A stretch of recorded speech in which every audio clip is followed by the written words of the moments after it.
In late July of 2003, Nilsa Arizmendi was walking back to her hotel room with her boyfriend Ace Sanchez.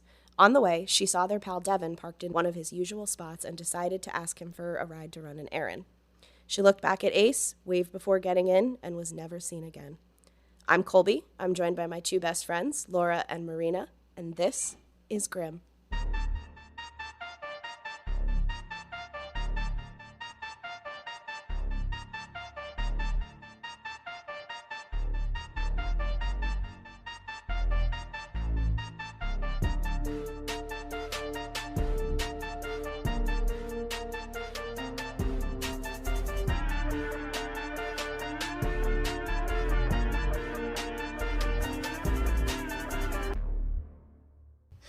He's a monster.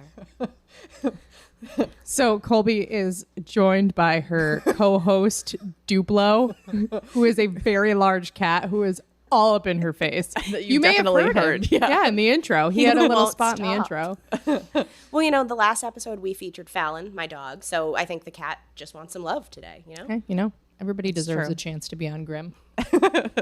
It's the fame maker. That's what Grim is. All right. So speaking of all things Grim, we have some super exciting news. We hit 1,000 listens on our podcast. Woo! In our first month. Yes. Within our first month. Which was a personal goal for us. Don't know why. We picked it arbitrarily. It doesn't mean Nice, anything. even number. Just nice, even number. We Yep. wanted to see all those zeros up there with our number or your name. And Yeah. So we wanted to say thank you to all of our gremlins for all of your love and support. Please keep sharing us. Please keep giving us feedback. We love to hear from you. Again, if you guys have case suggestions, feel free to reach out to us on Instagram, or you can email us. Again, we'll give you some of the contact information towards the end of the show. But thank you, really. Like, we are just overwhelmed by the outpouring of support that you guys have given us. So Thank you. And we're enjoying giving you content. We are having an absolute blast. So Yep. Can't wait for the next week. Like, as soon as we finish one episode, we're like, yes, the next. on to the next. We continue to have more interesting Google searches every week. So it is excellent. Yeah, we're for sure flagged by the FBI. Just wait till I tell you what I was Googling with this one. Can't wait. So let's jump into this. So on July 25th, 2003, Ace Sanchez watched his girlfriend Nilsa Arizmendi get into Devin's van late one night outside the Almar Hotel. Several days pass, and there is no sign of Nilsa. Ace is worried. It's really, really not like her to go missing, like no call, no show. Something had to be very wrong. The two have been inseparable since they got back together about 7 years prior. Panicked, he tries to find Devin to see if he can help him piece together where Nilsa is, but he can't find him. Ace tries to report Nilsa missing, but the cops don't take him seriously, and they kind of just say, give it a few more days. She'll show up eventually. That seems to be a theme in some of our... It does. It does very seem to be a frustrating. theme. Isn't there a show called The First 48 where, like, if someone goes missing, that initial investigation is very important. Just give it a couple days so that we can be completely useless. Let's make sure we're when you call outside us. that crucial window before we start looking. Let's make sure we're sure they're actually missing. Days later, right? So Ace tries to report her missing after a couple days. Her mother and her sister actually go to report her missing as well.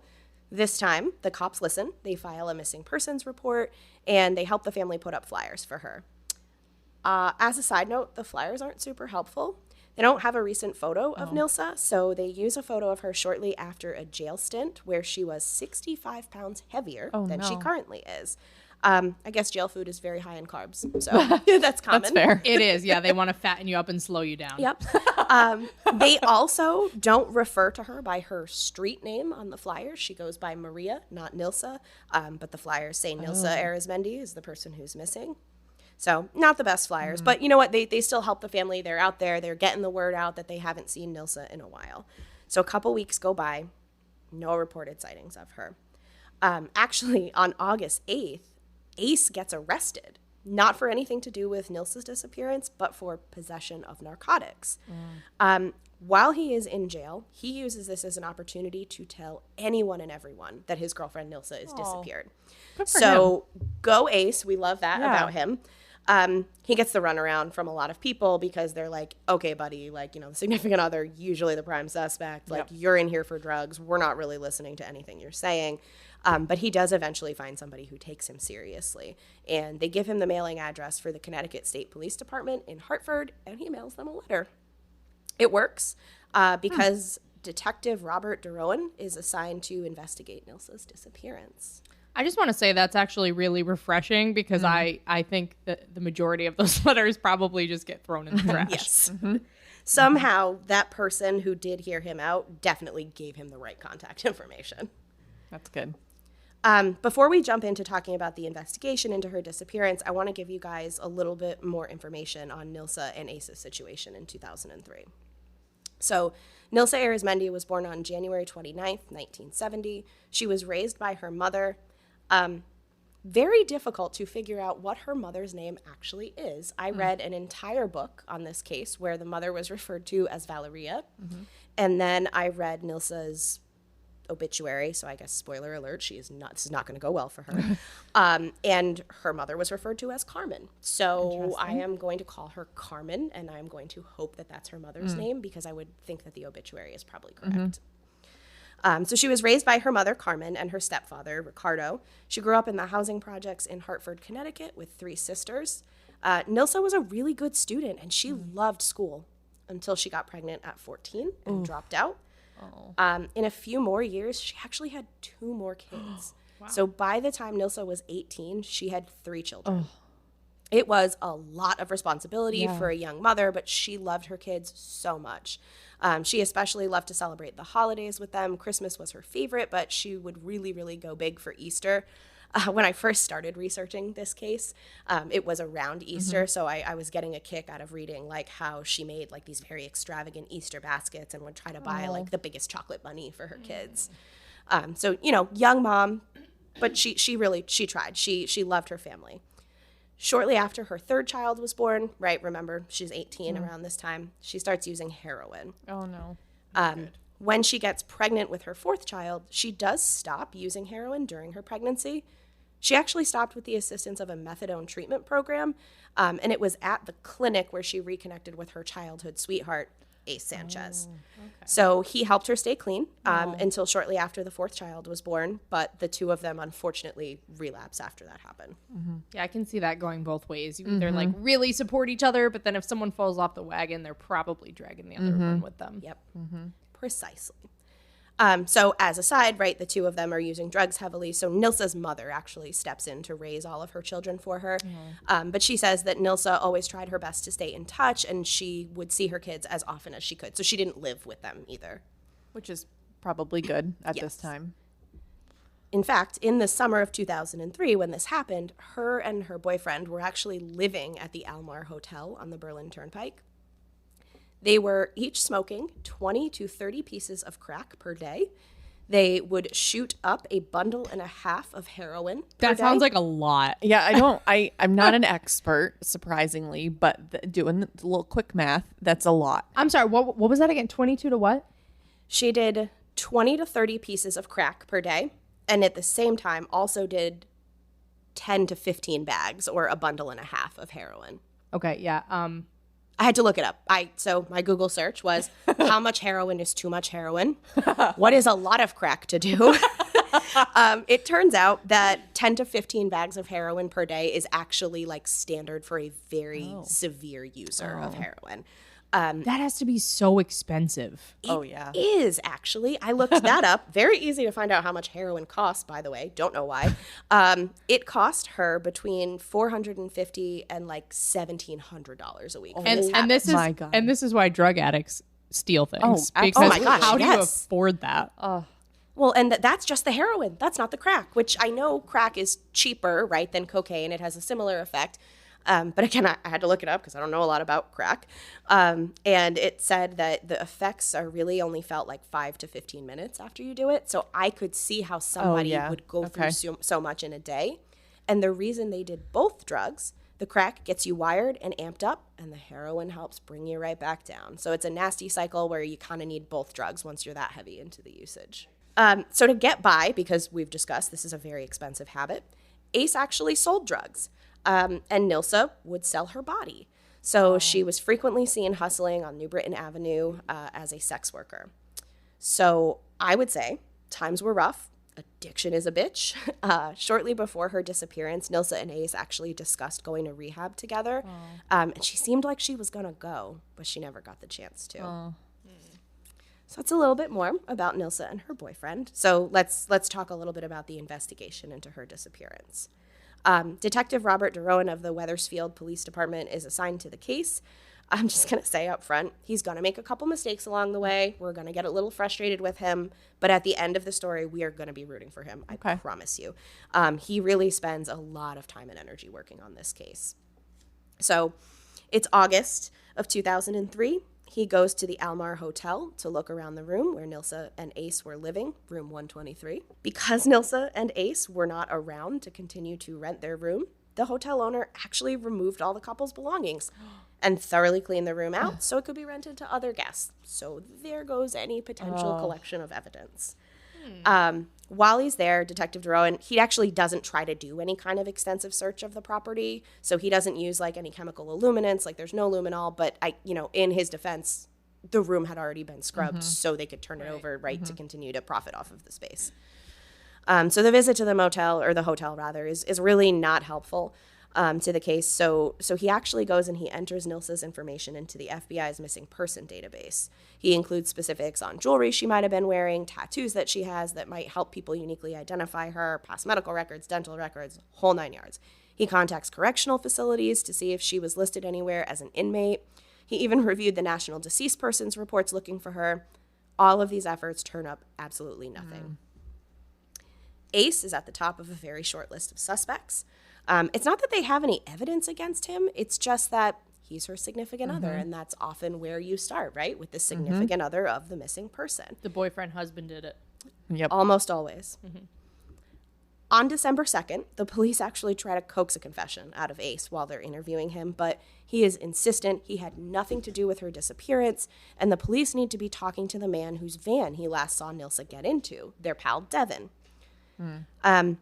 Sort of around the same time, the police received a tip that Nilsa was actually last seen as a passenger in a 1985 Ford Econoline van driven by someone named William Devin Howell.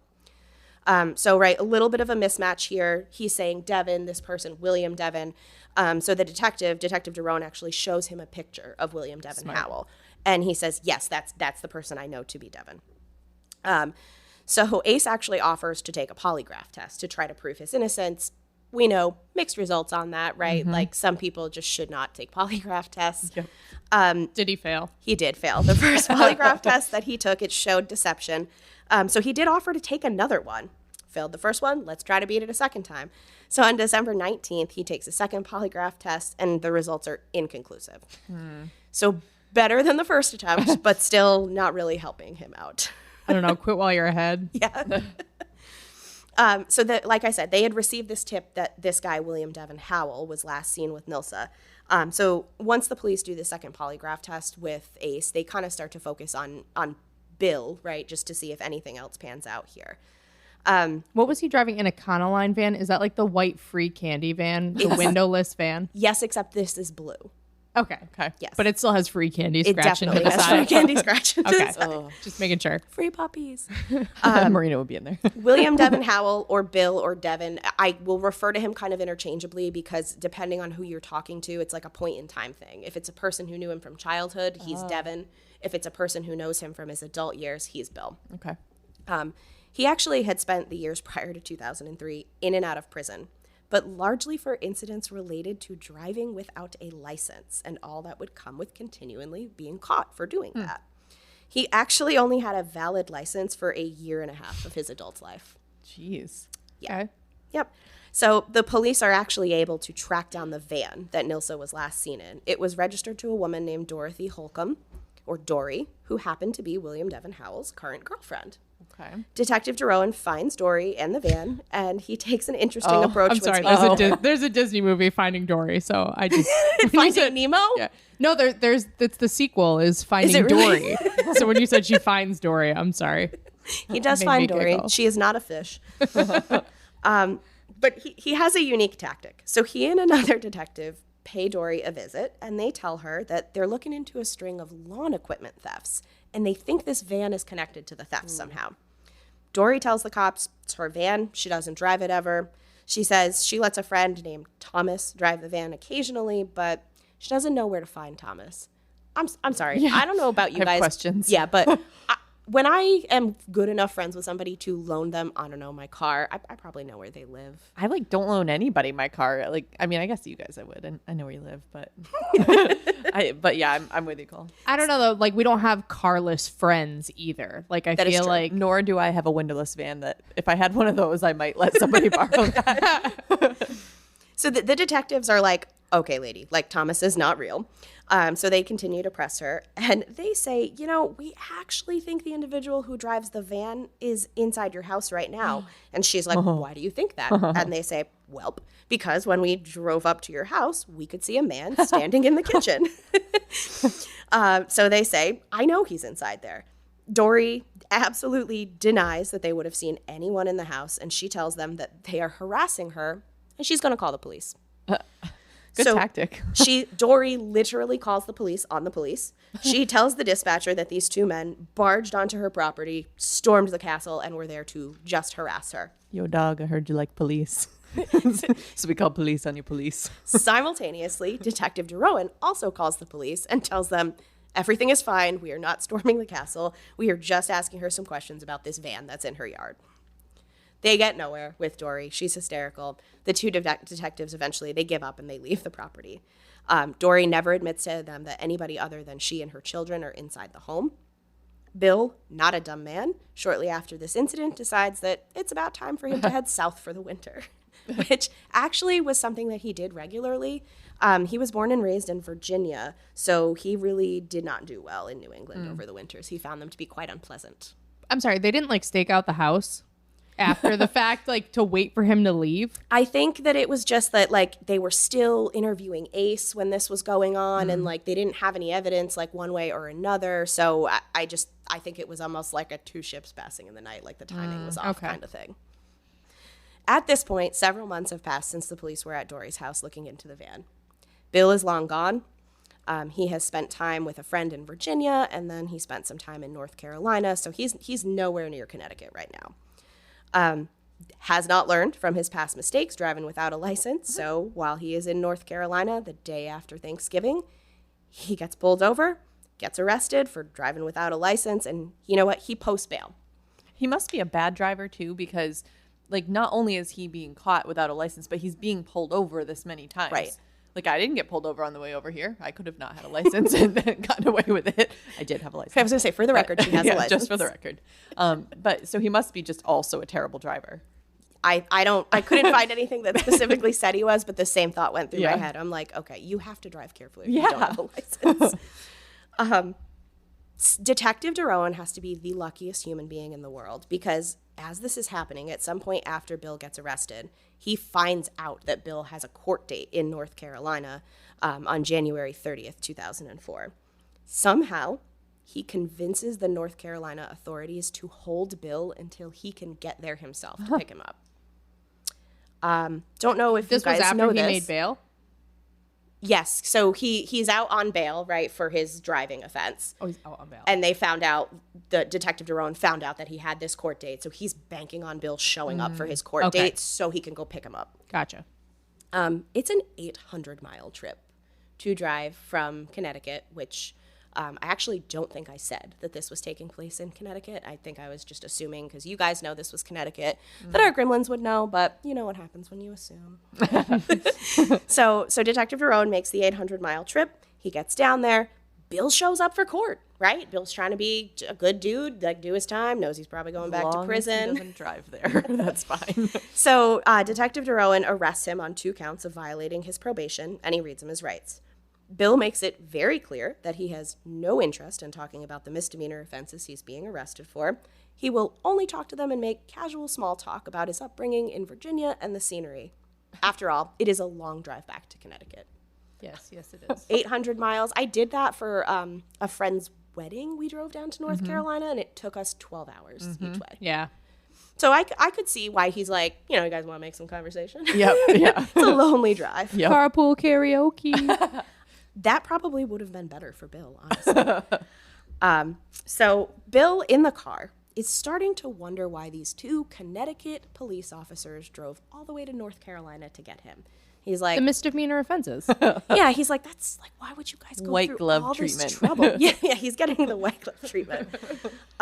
Detective DeRowan, not missing a beat, shows him a photo of Nilsa. And he says, this is Nilsa Arizmendi. She is missing. Bill's eyes get super wide. He immediately shuts down and says he's done talking without an attorney present. Okay.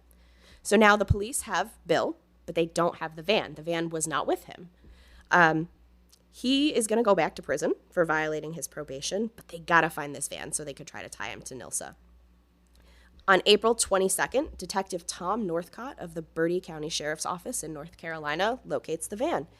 It was actually with Bill's buddy Harry in Windsor, North Carolina.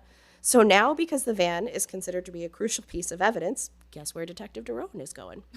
Back to North Carolina. That's unfortunate that he didn't realize that while he was already down there. He literally drives the flatbed truck down there to get the car himself. Oh my gosh. So he and another detective go down there. They bring the flatbed. They get the van, put it on there, drive it back. When they arrive back in Connecticut, they search the van, and they find some typical things, you'd expect to find in a landscaper's van, because that's Bill's profession. He's a landscaper. Children, dead bodies. Not Candy. quite, not that quite. Full common. of candies. Yep, definitely candy. They find extension cords, jumper cables, hedge trimmers, lawn equipment, and tools. Bill lived out of his van, though, so there was some other stuff in there, like bins of clothing, Okay. business textbooks, business-minded Bill, and adult videotapes. Oh, wow. Gotta have entertainment. Yep. Have to. So with everything out of the van, they observe some of the stains that are on the interior of the van.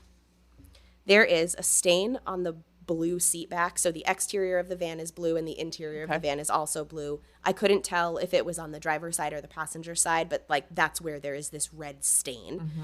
They did some preliminary testing on scene, and the test had indicated it was likely blood. So it seems like they had some sort of technology where they could like do like a sniff test almost, for lack of a better term. There was also a bench in the van that had very clearly had its cushions replaced. There were like pillows on the bench that weren't like sewn to the bench, so they looked like sofa cushions. So the officers could tell that somebody had probably somewhat recently replaced these cushions. They were a different shade of blue too than the rest of the van's interior. So the police send away a sample from the seat back for testing, and they tested against Bill and Nilsa's mother, right? Because Nilsa's not there for them to get a sample from Nilsa. And in September of 2004, it comes back with Nilsa's mom, Carmen, as being the mother of the source of the other DNA sample. Oh. So I think that's probably the closest they could get to being able to say, like, yes, this is Nilsa's DNA without in the her. absence of Nilsa. Yep. In January of 2005, the police actually do a second search of the van. This time, they take samples from the carpet in the van as well. So, like, think about the van as having just, like, the driver's seat, the passenger seat, and then it's kind of like an open area in the back where he stores a lot of the lawn equipment. So they take a sample of that carpet.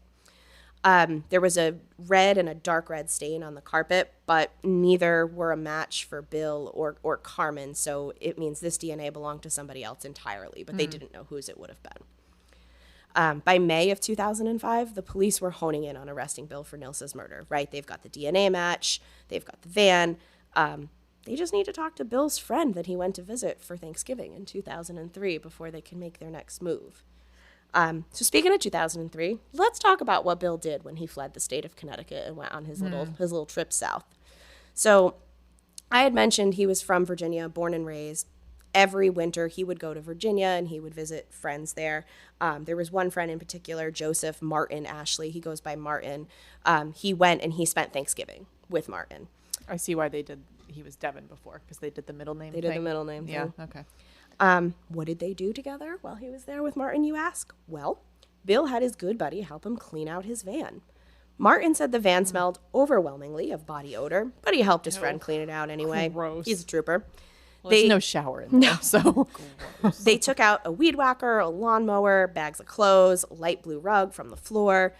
He said Bill removed a stained cushion from the bench. He rolled it up, put it in a large plastic bag, and he left it near the curb for trash pickup. In total, Bill probably spent about 7 days in Virginia visiting this particular friend. So it's not like Martin would have suspected anything strange was going on. Like, Bill visited him every year, multiple times a year. You know, his friend asked him to help him clean out the van, so he obliged. He's a landscaper. He's got a lot of stuff back there. Once he leaves Martin's house, he goes to North Carolina to visit another longtime friend of his named Harry. Harry's the friend who he kind of lives out like in the boonies. It's not exactly like a fun place. Bill doesn't really like visiting him, but it's so isolated that it's kind of like a good place to lay low at Harry's house. And since Detective DeRowan gave Bill a ride back to Connecticut, that's why Bill's van was in North Carolina.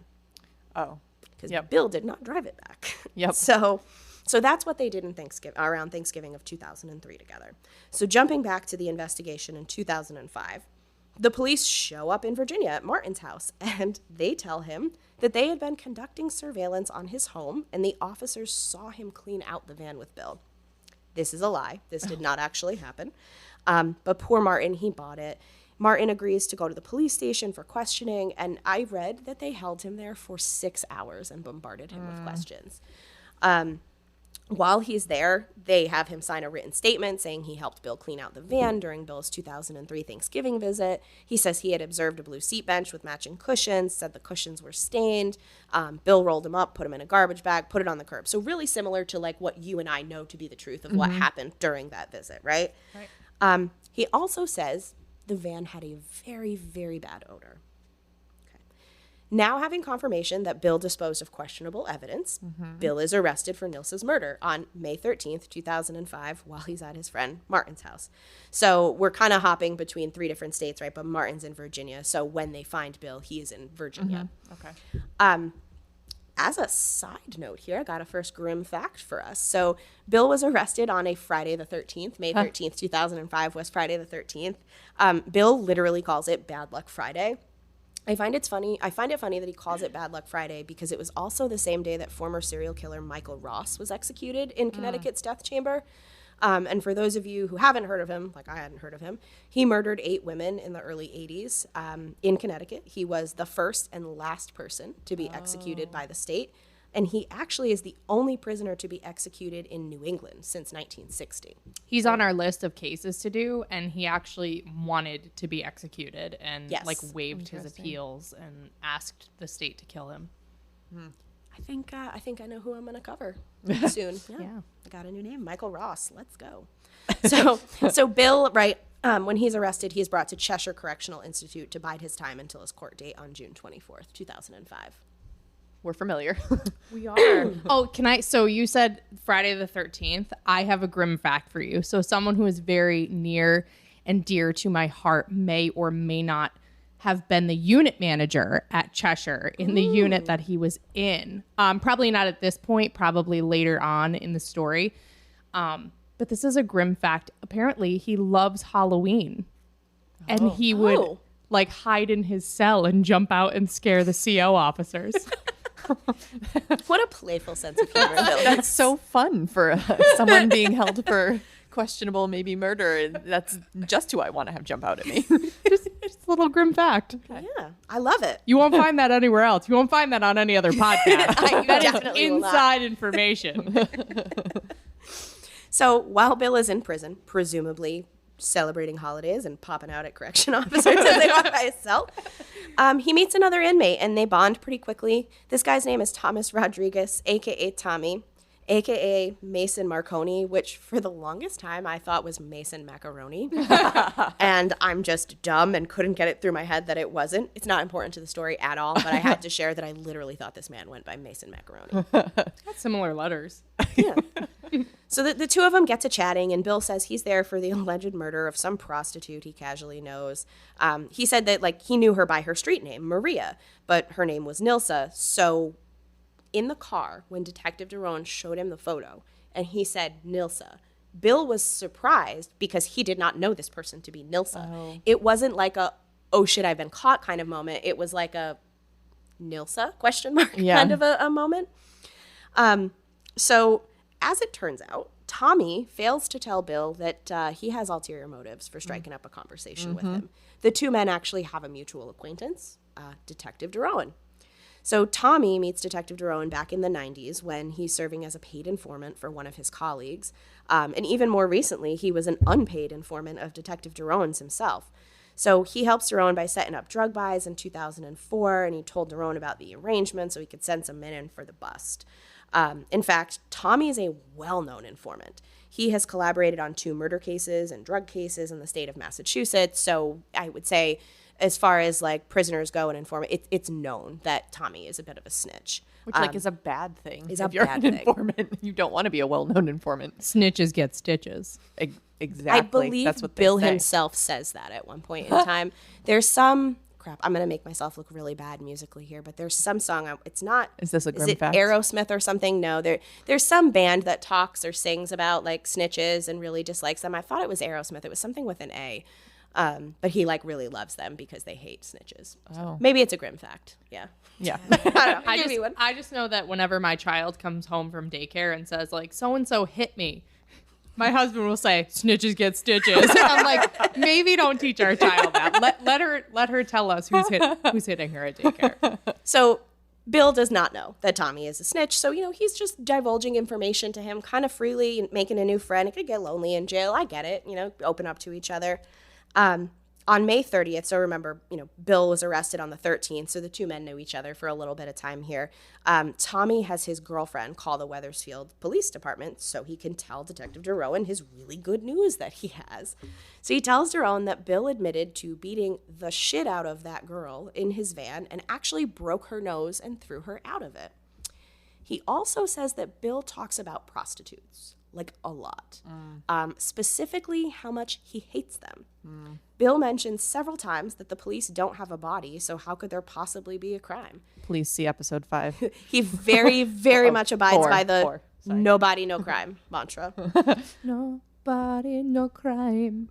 Thank you. That was beautiful. Can we pause because I need wine? Yes. Nobody, no crime.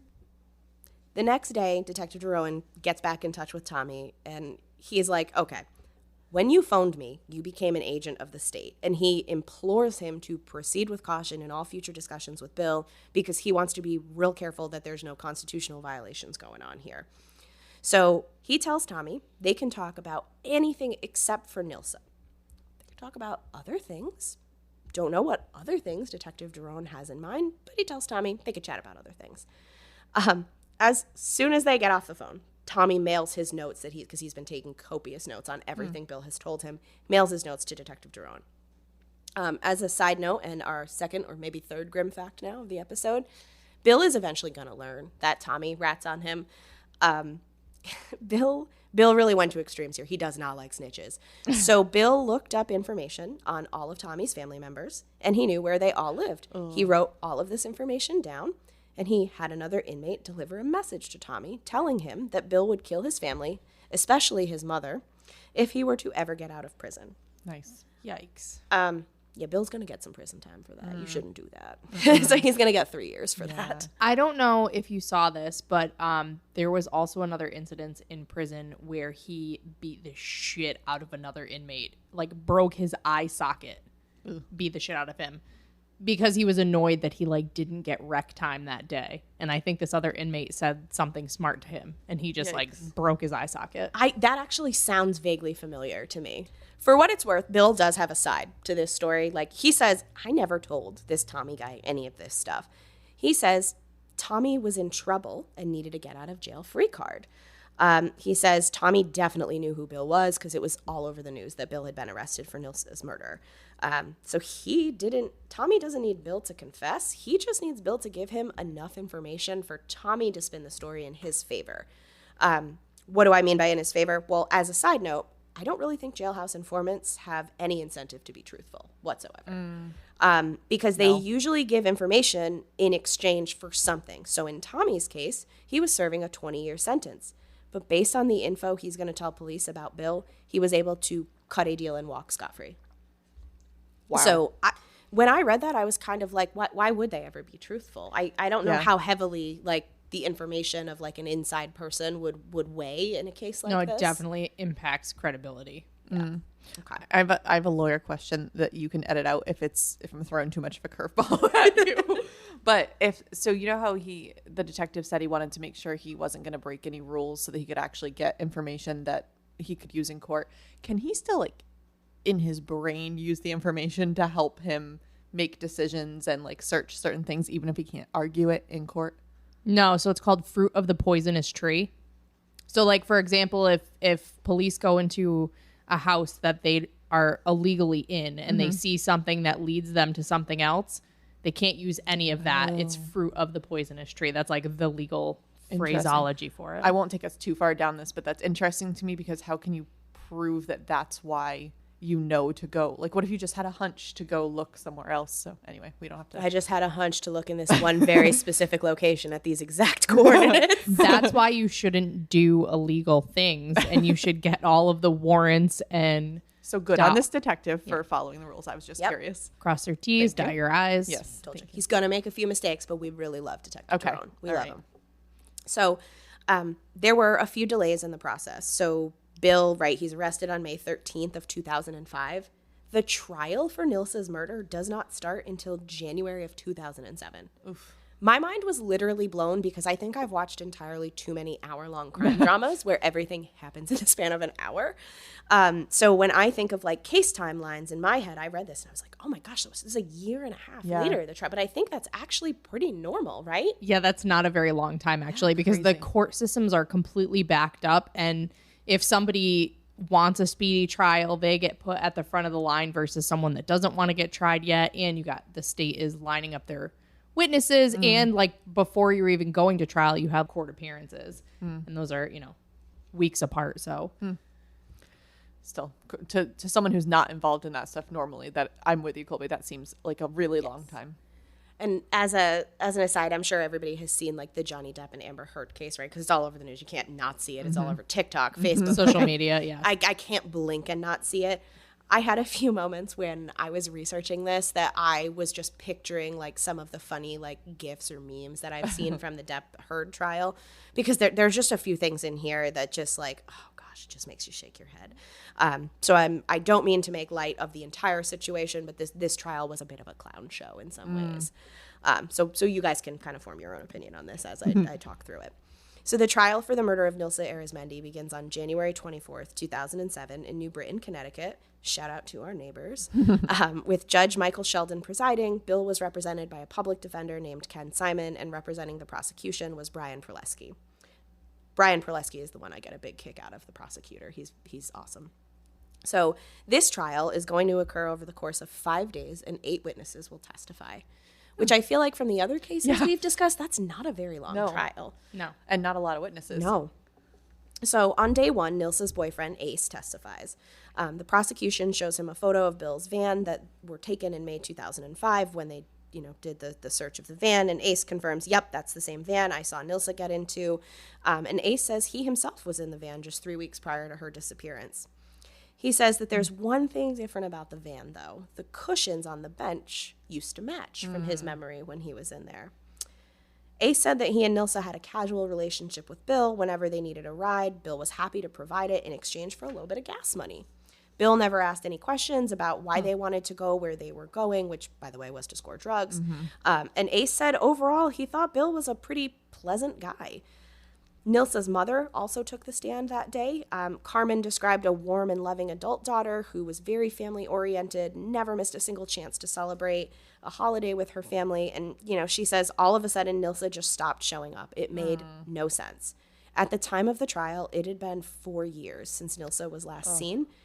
So her family knows in their hearts that she is dead, because there is no way that she would have been out of touch for this amount of time. And she had 4 young kids, right? Her mom lived in the same house. Her phone number hadn't changed. Her siblings' information hadn't changed. Nothing. So they knew, like, Nilsa is not somewhere on, like, of her own accord. She is definitely no longer with us. And Bill Howell is like, no, she gone girled me. Well, Bill's still kind of like, I don't have anything to do with this. Nilsa? I don't know. He's like, I know a Maria. I don't know a Nilsa. The defense thinks they're going to be crafty, and they try to get Carmen to introduce some doubt about Ace. So remember, Ace was the initial suspect for the crime. So they say, hasn't Ace recently changed his appearance? Didn't he cut his hair? Didn't he always have like long, distinctive hair? And he cut it. He must be concealing a dark secret if he cut his hair. Carmen's like, no, I don't think in any way, shape, or form that Ace was involved with what happened to my daughter. And me personally, like, think about, we were talking about changing our hair today. Like, if somebody assumed we were hiding a dark secret, They'd be right. You don't know what I did this weekend. yeah, they'd be right. You know what happens when you assume. Was it Mean Girls when they were like, why is her hair so big? It's full of secrets. That's why Ace's hair was so big previously. He had to shed those secrets. He would pass the poly. Yeah, now he would, yes, with his new hairdo. So that's pretty much it for the first day of the trial. On the second day of the trial, Detective Jerome is up first. That car ride that he took back from North Carolina with Bill, it was determined to not be allowed into evidence because Bill had invoked his right to remain silent, so the exchange between he and Bill in the car was ruled custodial interrogation. I need to consult an attorney here. Marina, what is custodial interrogation and why is that bad? Or maybe it's not bad, but... Well, so when you have custodial interrogation, that's when the Miranda rights kick in, which, you know, we've all heard them. You have the right to remain silent if you want an attorney. You do have the right to be an attorney. You do. So the fact that he was in custody, he was not free to go, and the fact that the police officer was asking him questions, that does trigger Miranda. And under Miranda, as soon as you affirmatively say that you want an attorney, you can't say like, I don't know, I think maybe I should talk to an attorney. Like that may not be enough. But if he said, I'm not saying anything more, I want an attorney, he can't ask him any questions after that. And if he continued to do so, it becomes inadmissible. Okay. So I did read that it, following what you said, it meant that any conversation they had in the car, including the look of shock that Bill had when he was shown Nilsa's photo, they were all inadmissible. If Bill, however, would have taken the stand to defend himself, these things could have been used to impeach him. Again, Marina, my lawyer friend, how could they have been used in that? Translate, please. So that's an exception to the Miranda rule. So if it's inadmissible, but if he decides to voluntarily testify and he says something in contradiction, so, you know, say he's in the car and he says, I murdered her. And then, you know, that's inadmissible. But then he gets on the stand to voluntarily testify and he said, I had nothing to do with her murder. They can use that statement to impeach him and affect his credibility. But it's not admissible to prove his guilt. Gotcha. Okay. That makes a lot of sense then. You're so smart. It's like you went to law school. The judge also rules that the blood that Detective Jerome, I don't think I mentioned this, but he did take a blood sample from Bill when he arrested him that day, and that could also not be used because he didn't have legal representation at the time the sample was collected. Right. So why am I telling you guys about the things that aren't allowed in the trial? I assume they're damning. Well, it's because I want to emphasize that the defense's only strategy is to prove the incompetence of the police department. Oh.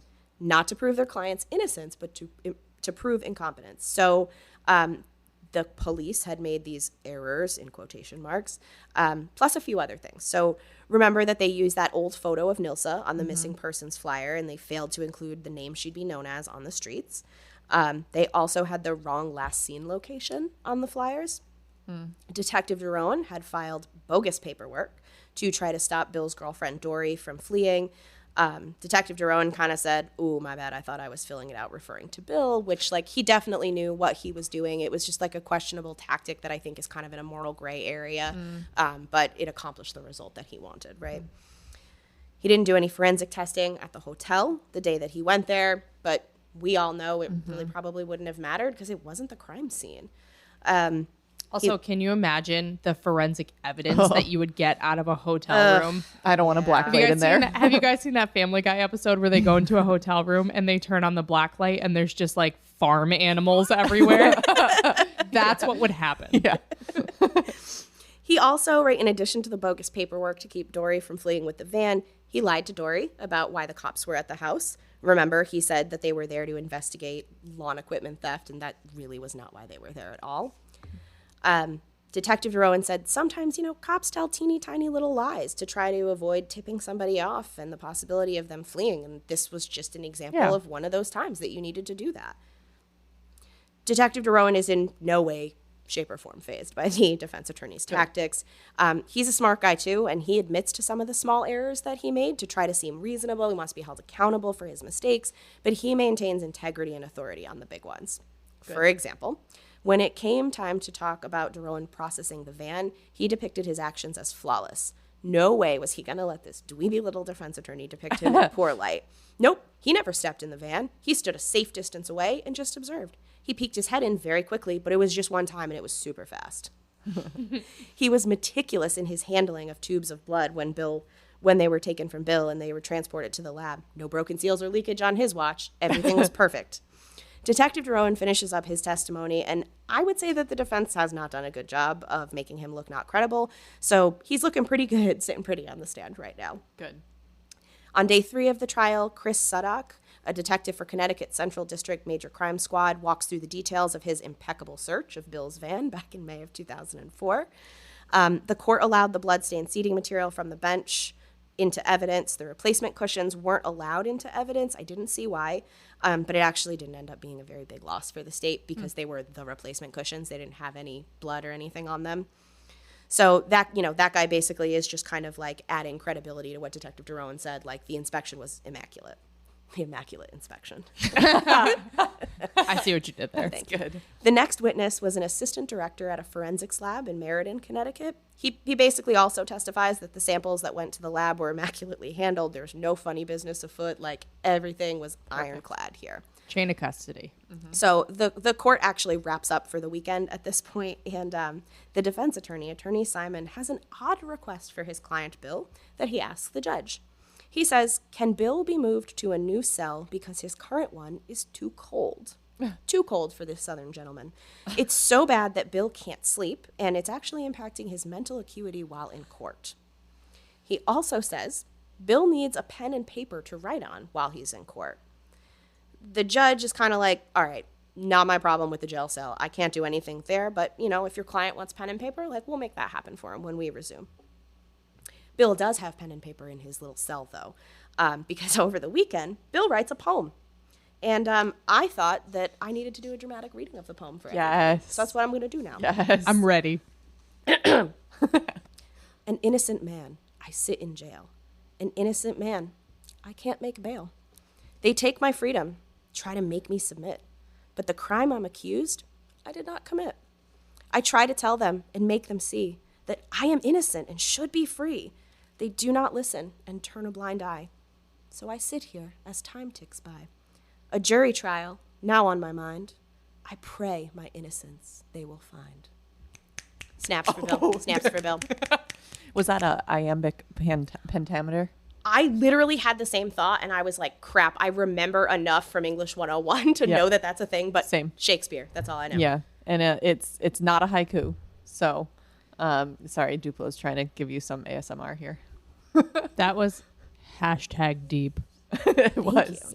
Again, we said this with, I think it was one of the guys in the Cheshire home invasion case. Like, it's kind of a shame when people have, like, these really cool talents and they just, like, focus on other things, like, more nefarious things. Mm-hmm. I could not write a poem, probably, that would read this well. So, go Bill. As a side note, like, we do a lot of hunt a killer type stuff, like, like the box sets. Mm-hmm. So while I was reading the poem, I noticed that there were certain words that were capitalized that didn't make sense, like time ticks by. So I was literally trying to find a hidden message. There's nothing in this. I've done too many crime things. Okay. So this is over the weekend. So Monday rolls around, and Bill's friend Martin takes the stand. So Martin is actually a hostile witness for the prosecution. Hadn't heard that term before. Totally makes sense. Bill's his friend. He does not want to testify with anything that's going to hurt Bill. So Martin had actually been subpoenaed 2 weeks earlier, and he tried to fight it, but he lost.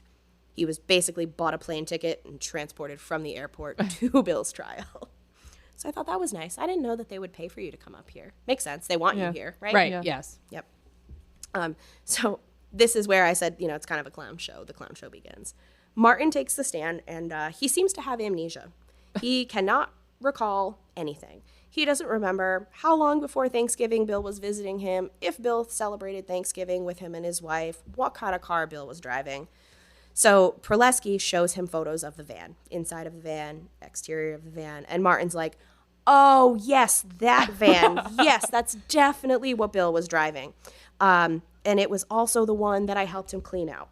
So Martin says on the stand that the van contained regular odors like grass, oil, and some very minor body odor. He said, I don't remember there being any cushions on the seat. Bill definitely didn't remove any of them. I never saw him. Prolesky is once again like, oh, come on, Martin, let me refresh your memory, my pal. So he says, look, I have 5 pages worth of statements that you made back in 2005 when you were questioned. You signed it in 19 places, or you initialed it in 19 places, and you signed it in 5. You have seen this document. You know what I am talking about. Prolesky also reminds him that in the May 2005 statement, he says he emptied the van together with Bill. The statement goes on to say, I remember the van had a light blue rug. I saw a bench in the back seat of the van. I saw the bottom cushion and the back cushion were present. I saw both red and dark red stains on the cushion, and they were super noticeable. He reads another statement. While inside the van, I smelled a very strong odor. It wasn't gas, oil, or grass. It smelled like body odor. And finally, he says in the statement, I watched Devin take the back cushion off and roll it up and put it in a plastic bag that he then put on the curb to go out with the trash. So the defense basically is upset that they had, Martin admit this. It's not good for him. So they try to have the statement thrown out. They claim that it's unreliable. They say that Martin was coerced by the cops. He was taken by surprise because a large group of cops just swarmed his house out of nowhere, showed up wanting to question him. They talked to him for 2 hours at his house, 4 additional hours at the station. Like, it's a lot. So they're basically saying, like, Martin was really nervous. He just wanted to give the police whatever they wanted so he could go home. Like, they basically were saying, like, jurors, put yourself in his position. Mm-hmm. The judge is like, no. The cops did not do anything wrong here. Like, yeah, maybe 10 of them showed up at Martin's house, but only 2 of them questioned him at the station. So that was reasonable. So they're like, okay, this stays. Martin wasn't in custody. He stayed of his own free will. He made these statements out of his own free will.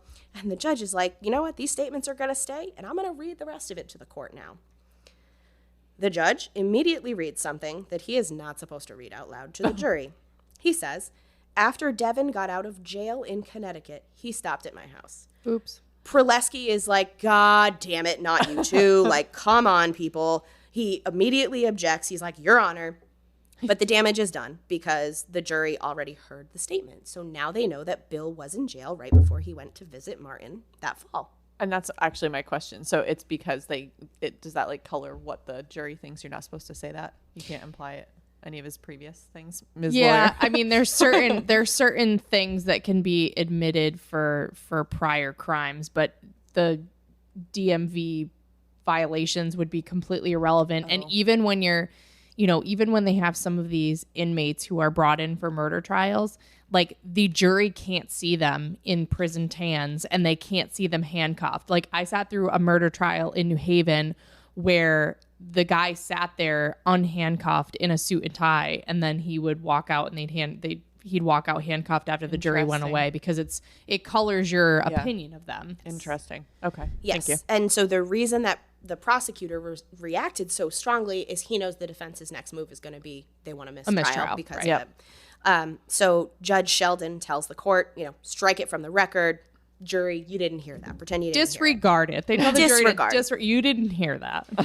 So immediately when the defense requests the mistrial, Prolesky's like, guys, this is not that bad of a slip up. Like, a mistrial is super drastic. Let's just remind the jury again that they didn't hear it.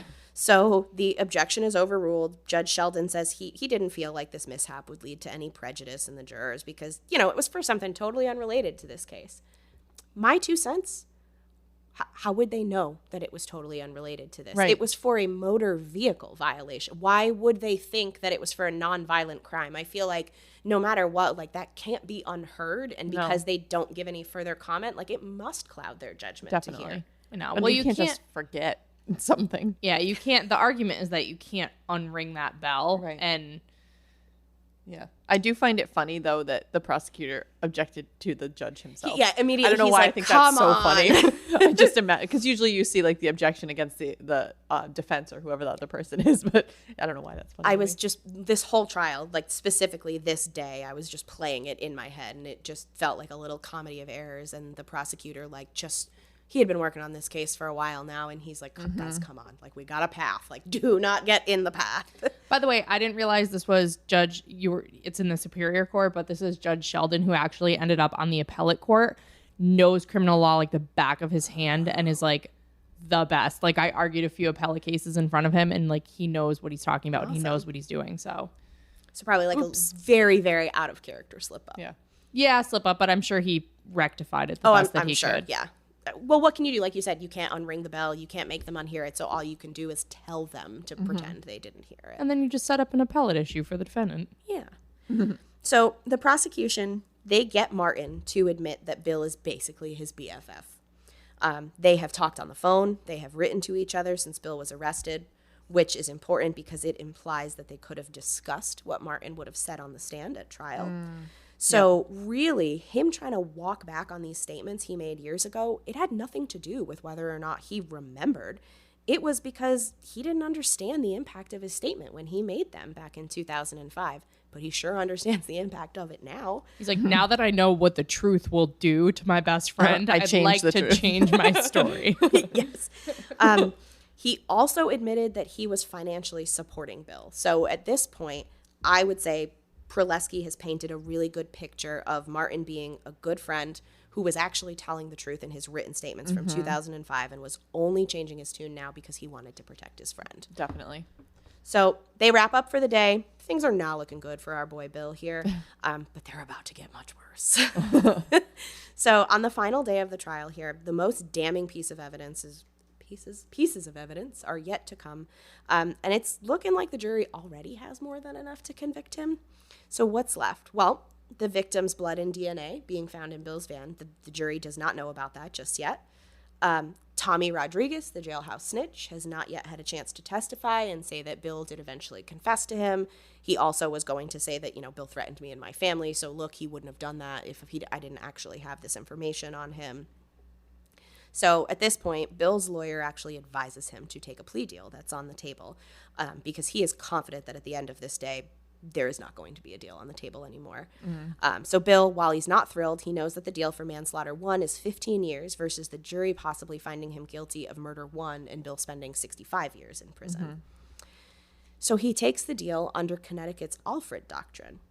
I had never heard of this before, so I looked it up. So basically, this is where the defendant does not admit that they're guilty, but they concede that the jury has enough evidence to convict them.